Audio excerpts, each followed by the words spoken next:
Chapter number 8 infinite series. Infinite series को करने के लिए हमने सबसे पहले सीक्वेंस पढ़ा था। Now come towards the series.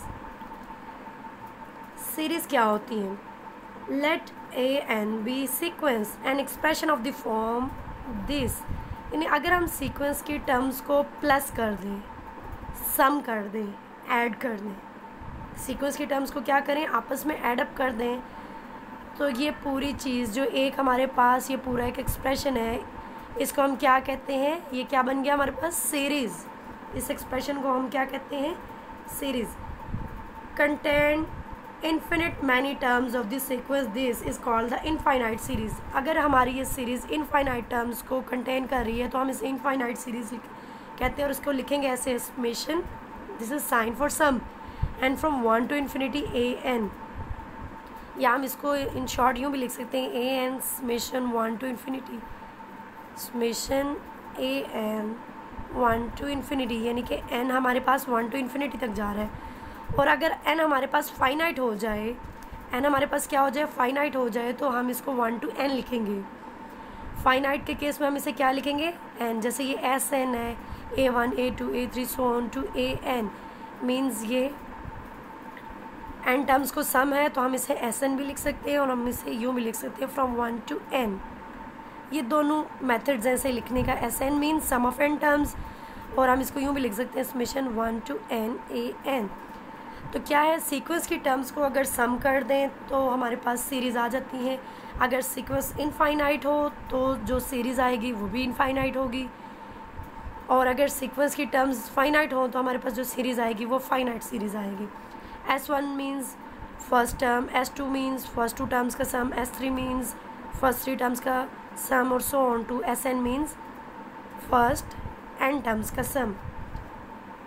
अब ये S1 S2 S3 so on to SN itself एक सीक्वेंस बन गई, यानी कि S1 S2 then S3 so on to SN, और इस सीक्वेंस की अनदर टर्म SN है। हम इस सीक्वेंस को कहते हैं, is called the sequence of partial sums of the series. The sequence SN is called the sequence of partial sum. इसे याद रखना है MCQ के पॉइंट से भी, कि इस सीक्वेंस को हम क्या कहते हैं? Partial sum of the series. And the number SN is called the nth partial sum of this series. इस सीरीज का ये nth पार्शियल सम है।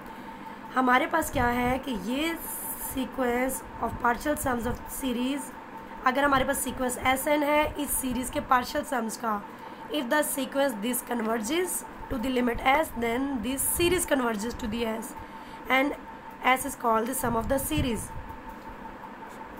बहुत इंपॉर्टेंट है, समझने की ज़रूरत है इसे। अगर SN है, यानी कि ये हमारे पास सीरीज़ है, A1 A2 plus so on, n term के बाद भी ये टर्म्स हैं, इनफाइनाइट सीरीज़ है। और SN क्या है? इसका पार्शियल सम है एन टर्म, nth पार्शियल सम है इस सीरीज़ के।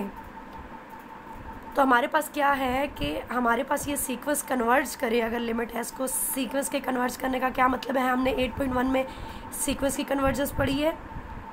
सीक्वेंस के कन्वर्ज होने का क्या मतलब है कि हम इसकी nth टर्म के ऊपर limit n tends to infinity approach करवाएं और वो सम S आ जाए।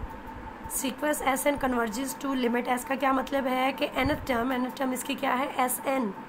जैसे यहाँ SN ये है, इसके ऊपर लिमिट अप्रोच करवाएं n टेंड्स टू इन्फिनिटी और वो S आ जाए, देन ये सीरीज़ जो है, ये पूरी सीरीज़ कन्वर्जेंट होती है, and S is called the sum of the series, और इसका सम जो है वो S के इक्वल होगा, यानी कि ये इक्वल आ जाएगा S।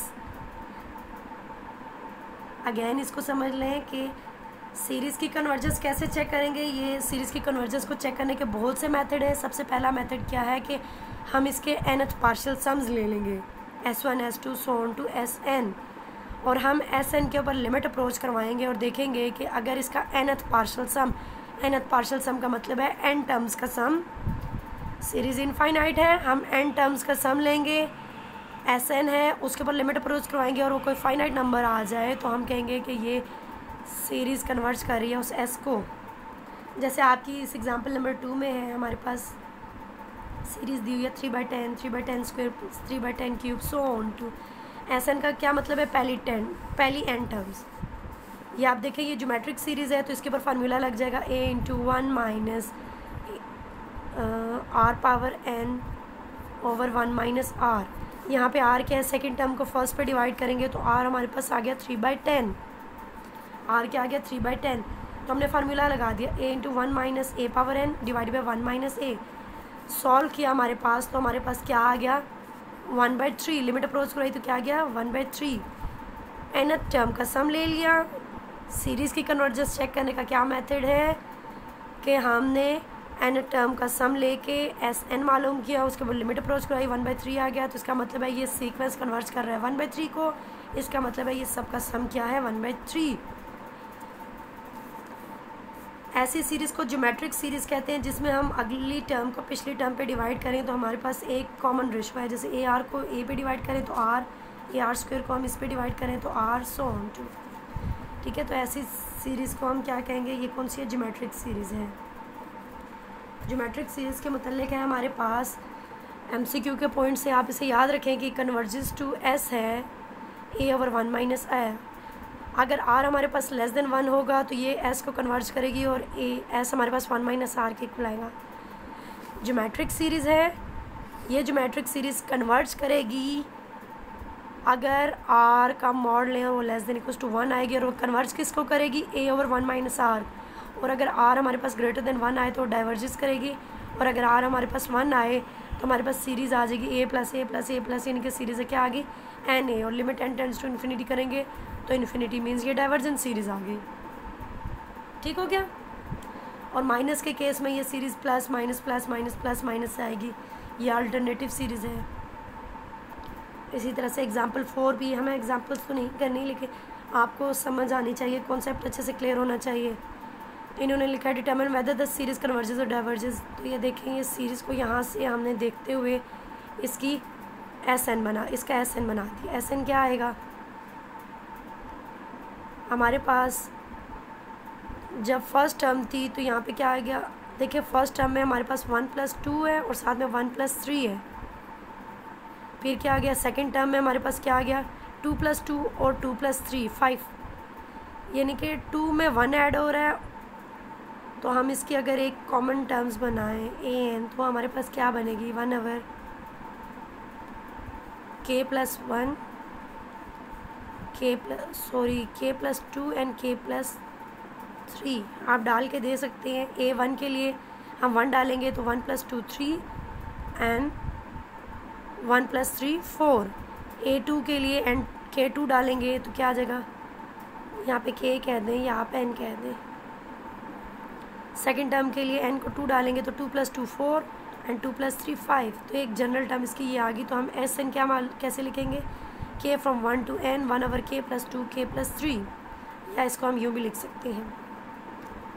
कैसे हम इसको लिख सकते हैं 1 ओवर 3.4 प्लस दिस, और n टर्म में आ जाएगा n + 2 और n + 3। इसको हम यूँ भी लिख सकते हैं पार्शियल फ्रैक्शन। पार्शियल फ्रैक्शन आप लोगों ने सीखी हुई है, हम इसको इस तरीके से लिख सकते हैं। मीन्स हर टर्म को हम इस तरह से लिख सकते हैं 1/3 1 ओवर 3.4 को लिख सकते हैं 1/3 - 1/4, इसको लिख सकते हैं 1/4 - 1/5, सो ऑन। सारी टर्म्स कट जाएंगी, क्या बच जाएगा पहली टर्म और आखिरी टर्म। ये आप देख सकते हैं क्या हमारे पास रह गया पहली टर्म और आखिरी टर्म, यानी कि SN इसके इक्वल आ गया। लिमिट अप्रोच कराई 1/3 तो हमारे पास इसका मतलब है सीक्वेंस कन्वर्ज कर रहा है ना, पार्शियल सम का सीक्वेंस 1/3 को कन्वर्ज कर रहा है, तो मेन सीरीज़ कन्वर्ज कर रही है 1/3 को। ऑयलर सीरीज़, ये आपने नाम याद रखने हैं, इन सीरीज़ के नाम याद रखने हैं। ज्योमेट्रिक सीरीज़ अभी आपने पढ़ी थी, अब है हमारे पास ऑयलर सीरीज़, यानी कि 1 ओवर n स्क्वायर सीरीज़ को हम क्या कहते हैं Euler series. 1 over 1 square 1 over 2 square so on. इसका n सम ये आ गया हमारे पास,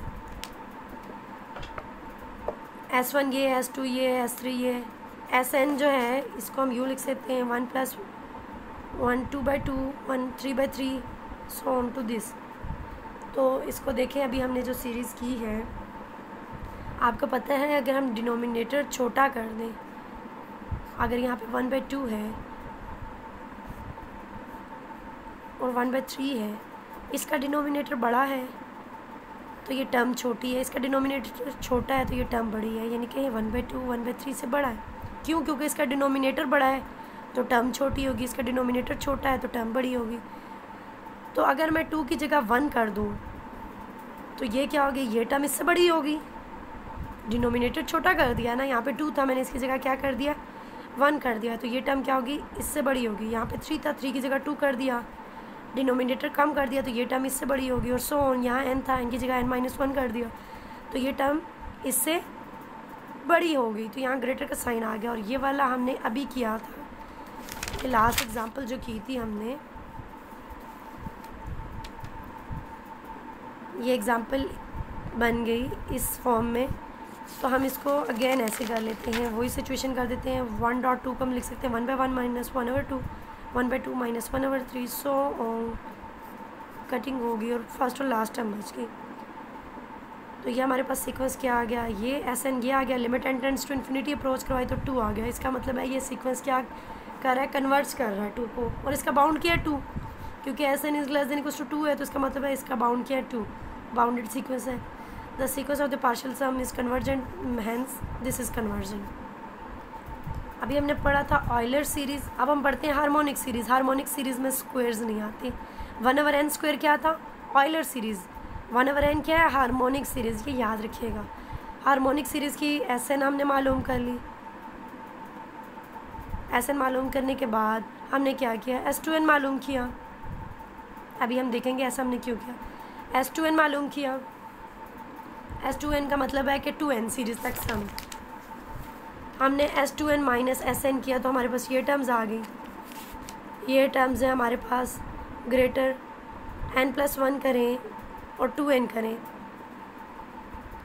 2n का क्या मतलब है, हमने 1 की जगह n कर दी है, डिनोमिनेटर बड़ा कर दिया तो टर्म छोटी होगी, इसका मतलब है ये सारी टर्म्स छोटी होगी। हमने हर टर्म में 2 को रिप्लेस कर दिया n से, हर टर्म में हमने n को ऐड कर दिया तो हमारे पास डिनोमिनेटर बड़े हो गए और टर्म्स छोटी होगी, तो ये सारी सीरीज़ छोटी होगी इस सीरीज़ से। इसको हम यूँ लिख सकते हैं, तो 1/2। इसके ऊपर हमने थ्योरम ये लगाया है, ये थ्योरम जो था, थ्योरम कॉशी क्राइटेरिया, सॉरी मैं आपको बताना भूल गई। कॉशी क्राइटेरिया क्या कहता है कि अगर हमारे पास ये सीरीज़ है, then for epsilon greater than 0 there exist 2 positive integers such that, कोई सी 2 सीरीज़ हो और वो लेस देन एप्सिलॉन, यानी कि इसके 2 सम्स लें, उनमें डिफरेंस लें तो वो लेस देन एप्सिलॉन आए for all m greater than equals to n and n greater than equals to n। आप चाहें तो ये मेथड लगा दें, चाहें तो आप इसमें सिंपल SN मालूम करके SN मालूम किया और हम SN मालूम करने के बाद इसके ऊपर हम सम का फार्मूला लगा दें, सम कर लें और इसको सॉल्व कर लें। डिफरेंट मेथड्स हैं, आप चाहें जो भी मेथड लगा दें। अब आपने एक काम करना है, याद रखते रहना है। 1/n² जो ऑयलर सीरीज़ थी, 1/n² वो क्या थी, कन्वर्जेंट थी। 1/n सीरीज़ हमने की और 1/n सीरीज़ देखें, ये क्या है हमारे पास, डाइवर्जेंट है। 1/n सीरीज़ क्या है, डाइवर्जेंट है, क्योंकि ये इन्होंने सॉल्व किया तो ये हमारे पास क्या है, डाइवर्जेंट। मैं अभी इसको एक अल्टरनेटिव मेथड में बताऊंगी आपको, ठीक है। हम इस थ्योरम से इस 1/n को प्रूव करेंगे कि ये डाइवर्जेंट है। थ्योरम है हमारे पास बहुत इंपॉर्टेंट थ्योरम कि अगर हमारे पास an कोई सीरीज़ कन्वर्ज करे तो हमारे पास limit n tends to infinity an 0 आता है। क्या थ्योरम है हमारे पास कि अगर हमारे पास an कन्वर्जेस, ये सीरीज़ कन्वर्ज करती है तो मस्ट इसकी nth टर्म पे हम लिमिट अप्रोच करवाएंगे तो वो 0 आएगी। इस चीज़ को क्लियर कर लें, यानी कि अगर कोई सीरीज़ कन्वर्जेंट है तो उसकी nth टर्म पे हम लिमिट अप्रोच करवाएंगे तो मस्ट 0 है। इसका मतलब क्या हुआ कि अगर limit n tends to infinity an 0 नहीं आती तो सीक्वेंस कन्वर्जेंट नहीं होगा, सॉरी सीरीज़ कन्वर्जेंट नहीं होगी। अगर सीरीज़ कन्वर्जेंट है तो मस्ट उसकी an टर्म 0 आएगी। अगर उसकी nth टर्म 0 को अप्रोच नहीं करती तो सीरीज़ कन्वर्जेंट नहीं है। जैसे अभी हमने सीरीज़ की थी 1/n, सीरीज़ हमने क्या की थी 1/n, तो देखें इसका कन्वर्स क्या होगा। कन्वर्स ये है कि अगर an 0 आए तो क्या ये सीरीज़ कन्वर्ज करेगी, an के 0 आने से ये सीरीज़ कन्वर्ज नहीं करेगी, लेकिन an के 0 ना होने से, यानी कि इस चीज़ को क्लियर कर दें। अगर an 0 नहीं आता, अगर an 0 नहीं आता तो सीरीज़ डाइवर्ज करेगी। इसका क्या मतलब है कि अगर limit n tends to infinity an not equals to 0 है, 0 नहीं है, तो दिस इम्प्लाइज कि ये जो सीरीज़ an है ये डाइवर्ज कर रही है। मेरी बात समझ आ गई बच्चों आपको? ये थ्योरम हमें बहुत ज़्यादा हेल्प करता है। और वो किस चीज़ में हेल्प करता है? वो इसमें कि हमारे पास जो सीरीज़ होती है हम उसकी nth टर्म पे लिमिट अप्रोच करवाते हैं, और अगर वो 0 नहीं आती तो हम डायरेक्टली कह देते हैं कि सीरीज़ क्या कर रही है, डाइवर्ज कर रही है। लेकिन हमारे पास देखें, अगर an 0 आ जाता है तो उसका मतलब ये नहीं है कि कन्वर्ज करी। जैसे हमारे पास देखें, हमारे पास 1n सीरीज़ है, an क्या है हमारे पास 1/n, और limit n tends to infinity किया तो 0 आ रहा है, यानी कि limit n tends to 0 infinity हमने किया 1/n, तो हमारे पास ये क्या आ गया, 1/infinity इक्वल्स टू 0। लेकिन इसके 0 आने का मतलब ये नहीं हुआ कि 1/n सीरीज कन्वर्जेंट है। क्यों? क्योंकि हमने अभी प्रूव किया है, यहाँ पे हमने प्रूव किया है कि 1/n सीरीज़ जो है वो क्या है, डाइवर्जेंट है। ये लास्ट एग्जांपल में हमने प्रूव किया है। देखें 1/n, यानी कि अगर हम इसके ऊपर हम ये वाले थ्योरम को हम कहते कि n 0 आया है तो जी कन्वर्जेंट है, तो यहाँ पे देखें 1/n के ऊपर हमने लिमिट अप्रोच करवाई तो वो क्या आया, 0 आया, लेकिन वो क्या है, कन्वर्जेंट तो नहीं है। तो कन्वर्जेंट होगा तो an 0 होगा, कन्वर्जेंट होगा तो an 0 होगा, लेकिन an के 0 होने का ये मतलब हरगिज़ भी नहीं कि वो कन्वर्जेंट होगा, क्योंकि देखें 1/n का लिमिट 0 आता है लेकिन कन्वर्जेंट नहीं है। डाइवर्जेंस टेस्ट, अगर हमारे पास nth term not equals to 0 आया है देन द सीरीज़ डाइवर्जेस। बहुत इंपॉर्टेंट थ्योरम है, इसके ज़रिए आप किसी भी सीरीज़ को फ़ौरन चेक कर सकते हैं। अगर आपकी nth टर्म के ऊपर लिमिट अप्रोच करवाएं और 0 नहीं आती तो फ़ौरन से कह दें वो डाइवर्ज कर रही है। जैसे आपके पास ये सीरीज़ है, आपने इस सीरीज़ की nth टर्म देखे, हमारे पास क्या है, 5n + 2/3n - 1। हमने इसके ऊपर लिमिट अप्रोच करवाई, n ऊपर और नीचे से कॉमन ले लें तो ये आ जाएगा n/n और 5/3। हमारे पास क्या आ गया, 5/3। n यहाँ से कॉमन लेंगे, n यहाँ से कॉमन लेंगे। कैसे n कॉमन लेंगे तो 5 2/n, नीचे से n कॉमन लेंगे तो क्या आ जाएगा 3 - 1/n। n से कट गया, लिमिट पुट करेंगे तो क्या आ जाएगा 5/3, क्योंकि समथिंग ओवर इन्फिनिटी 0। अब देखें ये 0 नहीं आया ना, यानी कि n टर्म पे लिमिट अप्रोच करवाई तो वो 0 नहीं आया। तो बाय डाइवर्जेंस टेस्ट, ये जब भी हो तो डाइवर्जेंस टेस्ट को याद रखें कि an 0 नहीं आया तो सीरीज़ डाइवर्ज कर रही है, तो इट मीन्स ये सीरीज़ क्या है, डाइवर्जेंट है। थ्योरम, अगर दो सीरीज़ कन्वर्जेंट हैं S और T then the sum and difference are convergent. Simple सा है, दोनों सीरीज़ अगर सीरीज़ कन्वर्ज कर रही हैं S और T को तो इनके सम और डिफरेंस भी कन्वर्ज करेंगे। ठीक है, ये इन्होंने प्रूव किया है। अगर एक सीरीज़ कन्वर्ज कर रही है और दूसरी डाइवर्ज कर रही हो तो इसका सम डाइवर्ज करेगा। C नॉन 0 कोई रियल नंबर है और एक सीरीज़ कन्वर्ज कर रही है तो C को अगर हम an से मल्टीप्लाई करेंगे वो कन्वर्ज करेगी, अगर an कन्वर्जेंट है डाइवर्ज करेगी, अगर an डाइवर्जेंट है। द इंसर्शन और deletion of finite number of term into और from an infinite series does not alter its convergence और डाइवर्जेंस। यानी अगर कोई सीरीज़ कन्वर्ज कर रही है और डाइवर्ज कर रही है और हम इनफाइनाइट सीरीज़ है उसमें से कुछ टर्म्स निकाल दें तो उसकी कन्वर्जेंस या डाइवर्जेंस पे कोई फ़र्क नहीं पड़ता। फिर है हमारे पास definition, a series this is said to be positive term series if an is greater than 0 for all positive integers and, यानी क्या इसकी तमाम टर्म्स पॉजिटिव होंगी तो हम इसे पॉजिटिव सीरीज़ कहेंगे। थ्योरम है, let this series be convergent positive terms series the order of the terms can be rearrange in any manner. क्योंकि वो पॉजिटिव टर्म सीरीज़ है तो हम इसके किसी तरह से भी हम इसको रीअरेंज कर सकते हैं। The resulting series remain convergent having the same sum as the given series. यानी कि अगर वो पॉजिटिव टर्म सीरीज़ है और कन्वर्जेंट भी है तो उसकी हम टर्म्स को रीअरेंज कर दें तो इससे कोई फ़र्क नहीं पड़ता, वो कन्वर्जेंट ही रहेगी। उसके बाद हम आ जाते हैं द बेसिक कंपैरिजन टेस्ट। एक हमारे पास ये भी तरीका है सीरीज़ की कन्वर्जेंस डाइवर्जेंस चेक करने का कि हमें मालूम हो एक सीरीज़ के मतलब कि वो कन्वर्जेंट है या डाइवर्जेंट है। जैसे हमें मालूम है 1/n² कन्वर्जेंट है, 1/n डाइवर्जेंट है। ठीक है, तो हम उनके ज़रिए चेक कर सकते हैं कि आया कि ये सीरीज़ कन्वर्जेंट है या डाइवर्जेंट है।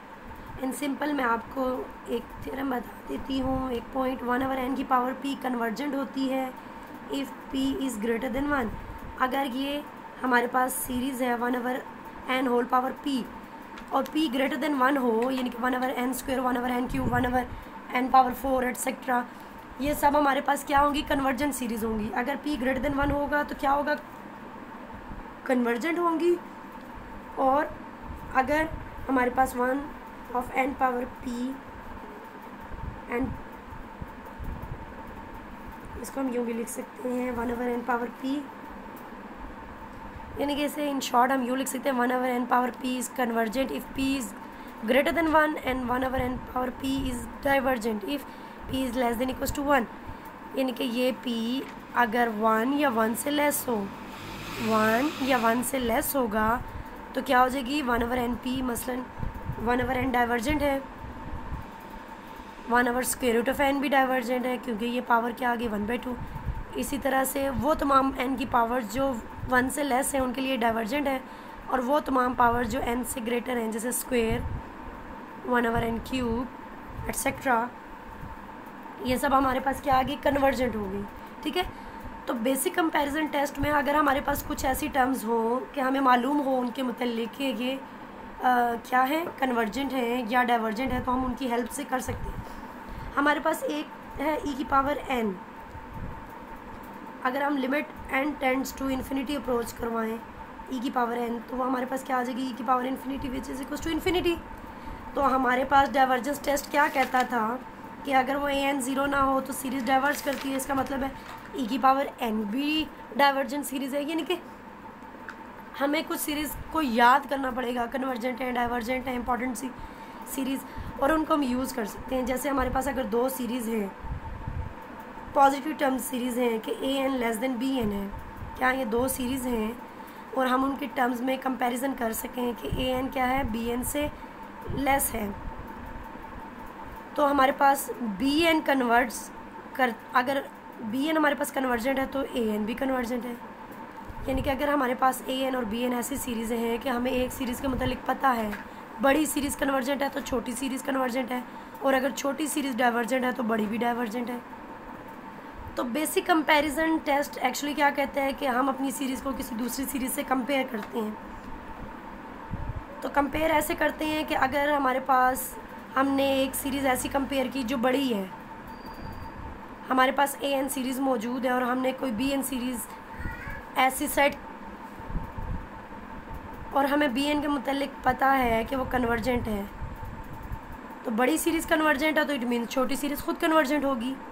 और लेट्स सपोज हमें कुछ छोटी सीरीज़ मालूम है bn और वो bn डाइवर्जेंट है, हमें पता है कि वो an से छोटी है और वो डाइवर्जेंट है, तो इट मीन्स बड़ी वाली सीरीज़ an भी डाइवर्जेंट है।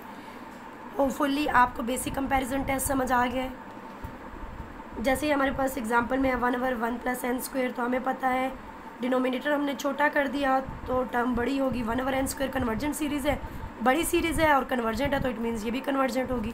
जैसे ये सीरीज़ है, इसमें हमारे पास अगर हम यहाँ से n ओवर n स्क्वायर कर दें, यानी कि न्यूमरेटर और डिनोमिनेटर को छोटा कर दिया, n/n स्क्वायर कर दिया और ये आ गया 1/n, और ये सीरीज़ इसका मतलब है 1/n से बड़ी है और 1/n डाइवर्जेंट है, यानी कि छोटी सीरीज़ डाइवर्जेंट है तो बड़ी खुद ब खुद डाइवर्जेंट होगी। तो ये हमारे पास क्या हो गया? बेसिक कंपैरिजन टेस्ट लगाया तो it means 1/n is divergent, so this series is divergent. Then आ जाता है हमारे पास लिमिट कंपैरिजन टेस्ट। नाम से ही ये जाहिर है कि हम इसमें लिमिट कंपैरिजन करते हैं। दो सीरीज़, एक सीरीज़ हमारे पास मौजूद है, हम एक और सीरीज़ ले लेते हैं, हम उन दोनों को डिवाइड करते हैं, उसकी लिमिट लेते हैं l, और वो नॉन ज़ीरो आनी चाहिए। अगर वो नॉन ज़ीरो आ गई तो दोनों सीरीज़ या तो कन्वर्ज करेंगी या दोनों डाइवर्ज करेंगी, यानी कि हमें bn के मुतालिक मालूम है कि कन्वर्जेंट है और हमारे पास लिमिट नॉन ज़ीरो आई तो इसका मतलब है an भी कन्वर्जेंट है, और अगर bn डाइवर्जेंट हुई तो इसका मतलब है an भी डाइवर्जेंट है। यानी कि an सीरीज़ हमारे पास मौजूद है, bn हमने ख़ुद से चूज़ की है, हम an ओवर bn करते हैं और limit n tends to infinity l मालूम करते हैं। और अगर l हमारा पास ज़ीरो ना आया तो दोनों सीरीज़ का एक ही जैसा बिहेवियर होता है, यानी कि जैसी bn है फिर वैसे ही an होगी। और अगर ए एन हमारे पास 0 है तो मस्ट है कि ये दोनों सीरीज़ कन्वर्जेंट होंगी, यानी बी एन भी कन्वर्जेंट होगा और ए एन भी। और अगर आपने ऐसी सीरीज़ चूज़ की हुई है बी एन जो कन्वर्जेंट नहीं है, तो इसका मतलब है आपको कुछ और सीरीज़ चूज़ करनी पड़ेगी, कोई और सीरीज़ लेनी पड़ेगी।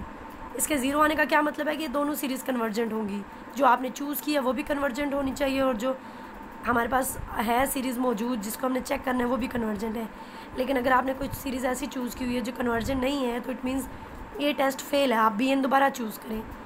और अगर ए एन और बी एन इन्फिनिटी है तो इसका मतलब है दोनों सीरीज़ डाइवर्जेंट है, यानी कि बी एन अगर डाइवर्जेंट आपने चूज़ किया हुआ है तो ए एन भी डाइवर्जेंट है। लेकिन अगर ये इन्फिनिटी आ गया और आपका बी एन कन्वर्जेंट था तो आपका बी एन गलत चूज़ किया हुआ है, आप अगेन कोई और बी एन चूज़ करें। ठीक है, तो ये हमारे पास क्या क्या लिमिट कंपैरिजन टेस्ट। जैसे हमारे पास एग्जांपल नंबर 10 है, इसमें देखें ये सीरीज़ दी हुई है और ये सीरीज़ दी हुई है। हमने बी एन चूज़ कर दिया 1/n, तो हम ए एन ओवर बी एन कर रहे हैं। A n over b N करने के बाद 1/2 आ गया। 1/2 का क्या मतलब है कि नॉट इक्वल्स टू 0 है, तो इसका मतलब है कि जैसा ए एन है वैसा बी एन है। तो ए एन हमारे पास क्या, बी एन हमारे पास क्या था, डाइवर्जेंट, तो इट मीन्स ए एन भी डाइवर्जेंट है। नॉन ज़ीरो आ गया ना, नॉन ज़ीरो का मतलब है दोनों का बिहेवियर एक जैसा है, तो जो सीरीज़ हमने बी एन ली थी वो डाइवर्जेंट है, तो ए एन भी डाइवर्जेंट हो गया। सेकंड वाले केस में हमने बी एन चूज़ किया 1/n², तो हमने a n over b n किया तो हमारे पास 1 आया। 1 is not equals to 0। Not equals to 0 का क्या मतलब है कि दोनों का सेम बिहेवियर है। 1/n² कन्वर्जेंट है, तो इट मीन्स ये सीरीज़ भी कन्वर्जेंट है। Then we come towards integral test. Integral test बहुत सिंपल सा है। हमारे पास ये सीरीज़ जो है अगर ए एन है तो हम इससे कंटिन्यूस एफ में अगर लिखें f is a continuous function and non increasing function of this such that f of n is equals to n, इन्हें हम उसे इंटेग्रल फॉर्म में कर दें। इसको हम किस फॉर्म में कर दें, फंक्शन फॉर्म में कर दें और इंटेग्रल कर दें, यानी कि 1 to infinity ए एन, इसको हम यूँ लिख दें 1/infinity एफ एक्स। तो हमारे पास ये कन्वर्ट्स करेगा अगर इंटेग्रल कन्वर्ट्स करेगा और ये डाइवर्स करेगा अगर इंटेग्रल डाइवर्स करेगा। इंटेग्रल की कन्वर्जेंस डाइवर्जेंस आप लोग ऑलरेडी 3rd ईयर में पढ़ चुके हैं कैलकुलस एक्सरसाइज 5.3 में। कन्वर्ट्स करने का क्या मतलब है कि इस इंटेग्रल की कोई फाइनाइट लिमिट है, और डाइवर्स करने का क्या मतलब है कि इसका आंसर इन्फिनिटी आ जाए। जैसे आपके पास एग्जांपल है 1/n, इसको हम 1/x लिख सकते हैं। 1/x हमने इसको 1/infinity के दरमियान इंटीग्रेट किया। इंटीग्रेट करने के बाद लिमिट पुट की तो हमारे पास इन्फिनिटी आ गया। इसका मतलब है इंटेग्रल डाइवर्स कर रहा है तो इट मीन्स सीरीज़ भी डाइवर्स करिए। ये 1/n पावर p, इसको हम कहते हैं हाइपर हार्मोनिक सीरीज़। आपने इसका नाम याद रखना है, क्या, हाइपर हार्मोनिक सीरीज़। अगर p2 होता तो ये हमारे पास ऑयलर होती है, और p1 हो तो ये हमारे पास हार्मोनिक हो जाती है, और यहाँ पे p है तो ये हाइपर हार्मोनिक सीरीज़ है। तो देखिए इसके ऊपर हमने इंटेग्रल टेस्ट लगाया, हमारे पास ये सारा आंसर आ गया। तो यहाँ पे ही हमने किया था ये, आप एग्जांपल सॉल्व कीजिएगा कि अगर हमारे पास p ग्रेटर देन 1 हो, p क्या हो, ग्रेटर देन 1 हो तो ये कन्वर्ट्स करती है, और p less than equals to 1 हो तो ये डाइवर्स करती है, यानी कि 1/n की पावर p। हमें इसके पूरे सोल्यूशन नहीं करना, हम इसको MCQ के पॉइंट से तैयार करना चाह रहे हैं, तो हमें ये हमारे लिए बहुत इंपॉर्टेंट है कि हम याद रखें कि 1/n की पावर p सीरीज़ जो है ये कन्वर्ट्स करती है if p is greater than 1 and diverse if p is less than equals to 1। Next हमारे पास एग्जांपल 13 है, tan inverse of n over 1 plus n²। हम इसको फंक्शन की फॉर्म में कर दिया। ठीक है, हमने देखा कि ये हमारे पास क्या है, फंक्शन जो है ये डिक्रीजिंग फंक्शन है। डिक्रीजिंग फंक्शन होने के बाद हमने इसकी लिमिट पुट कर दी, लिमिट इंटेग्रल मालूम किया। इंटेग्रल मालूम करने के बाद देखिए 3π² 32 आ गया है, यानी कि फाइनाइट आया तो कन्वर्ट्स कर रही है। 8.2 एक्सरसाइज में हमारे पास nth पार्शियल सम का हमने एक पढ़ा, फिर हमने कंपैरिजन टेस्ट पढ़ा, फिर हमने कंपैरिजन टेस्ट में 2 टेस्ट थे, लिमिट कंपैरिजन, बेसिक कंपैरिजन, और हमने इंटेग्रल टेस्ट पढ़ा। तो आपने ये चारों मेथड्स याद करने हैं और इसको समझना है बहुत अच्छे तरीके से।